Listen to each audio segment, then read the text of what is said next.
Hi friends, मी सुषमा. माझ्या YouTube चॅनलवरती तुमचं स्वागत आहे.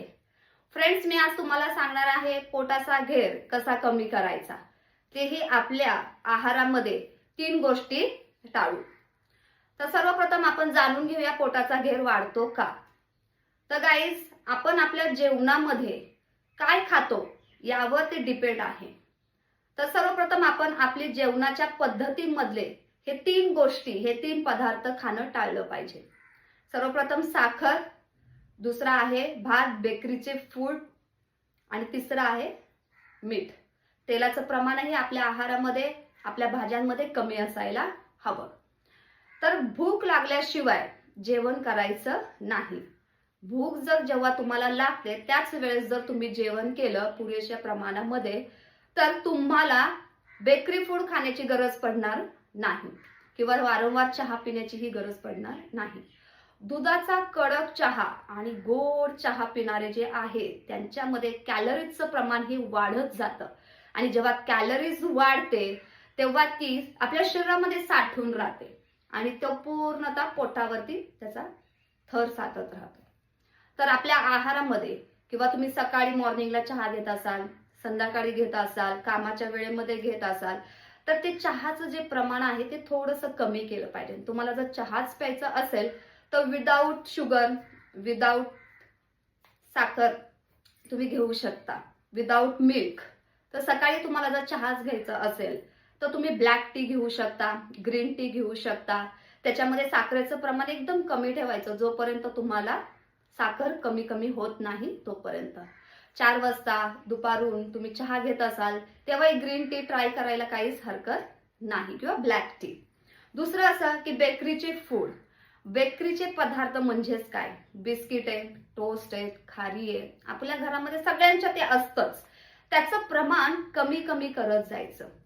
ज्यावेळेस तुम्हाला भूक लागेल मध्यंतरी, तर त्यावेळेस तुम्ही ड्रायफ्रुट्स खाल्ले पाहिजेत, फ्रुट्स खाल्ले पाहिजेत, ज्यूस घेतला पाहिजे, मखाना आहेत, स्प्राउट्स आहेत, त्यात सलाड आहे, ते तुम्ही खाऊ शकता.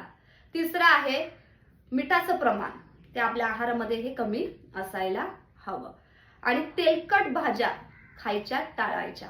तेल आहारामध्ये कमी वापरायचं, भाज्यांमध्ये तेल कमी वापरायचं. भाज्यांमध्ये जेवढं कमी तेल वापराल तेवढं तुमचं जीवन, तुमचं हाड, तुमचं शरीर हेल्दी राहील. तर पोटाचा घेर कमी करण्यासाठी तुम्ही ह्या 3 गोष्टी पाळल्यात तर तुमचा घेर आपोआप कमी व्हायला सुरुवात होईल. त्याच्यासाठी तुम्हाला औषध घेण्याचीही गरज नाही. अजून हे की भूक लागल्याशिवाय जेवण करायचं नाही.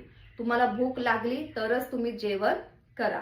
भूक न लागता जर आपण जेवण केलं तर आपण जास्त प्रमाणात कॅलरीज खातो, फूड्स बाहेरचे खातो. त्याच्यामुळे सुद्धा काय होतं, पोटाचा घेर वाढतो.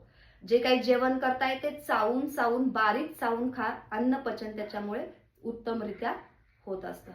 काही ना कसं असतं, मला ताण आलाय, स्ट्रेस आलाय, चिंता आली आहे, काळजी आहे, माझी चिडचिड होती, मी उदास होतीये, अशा वेळेस ते काय करतात, खा खा खा खा खातात. आणि मग त्यांना समजून येत नाही मी किती प्रमाणात खाल्लेलं आहे. तर गाईज, ज्यावेळेस तुम्हाला चिंता होते, काळजी होते, स्ट्रेस होते, उदास वाटतं, त्यावेळेस जेवण करणं किंवा खाणं टाळायचं. त्यावेळेस थोडंसं वॉक करायचं, म्युझिक ऐकायचं, आणि मग भूक लागल्यावरती जेवण करायचं. तर गाईज, ह्या गोष्टी तुम्ही जर पाळल्या तर पोटाचा घेर निश्चितच कमी होईल. आणि भरपूर प्रमाणात पाणी प्या, लिक्विड जास्त प्रमाणात घ्या. अजून हे सांगायचे मला की प्रोटीनचं प्रमाण तुमच्या जेवणामध्ये वाढवा, मॉर्निंग, आफ्टरनून आणि डिनर टाइमला. प्रोटीन काय करतं, आपल्या शरीरामध्ये जी अतिरिक्त भूक आहे तिला कंट्रोल करण्याचं काम करतं. ज्या वेळेस तुम्ही प्रोटीनचं प्रमाण आपल्या आहारात वाढाल त्यावेळेस तुमच्या पाण्याचंही प्रमाण तुमच्या जेवणामध्ये, तुमच्या दिवसामध्ये वाढलं पाहिजे. तर गाईज, पोटाचा घेर कमी करण्यासाठी ह्या मी तुम्हाला टिप्स सांगितलेल्या आहेत. त्या तुम्ही जर फॉलो केल्या तर निश्चितच तुमचा पोटाचा घेर तुम्हाला कमी झालेला दिसेल. तर आजचा व्हिडिओ हा तुम्हाला माझा आवडला असेल तर प्लीज तुम्ही माझ्या चॅनलला लाईक करा, शेअर करा, सबस्क्राईब करा, तुमच्या फ्रेंड सर्कलपर्यंत पोहोचवा. Good bye.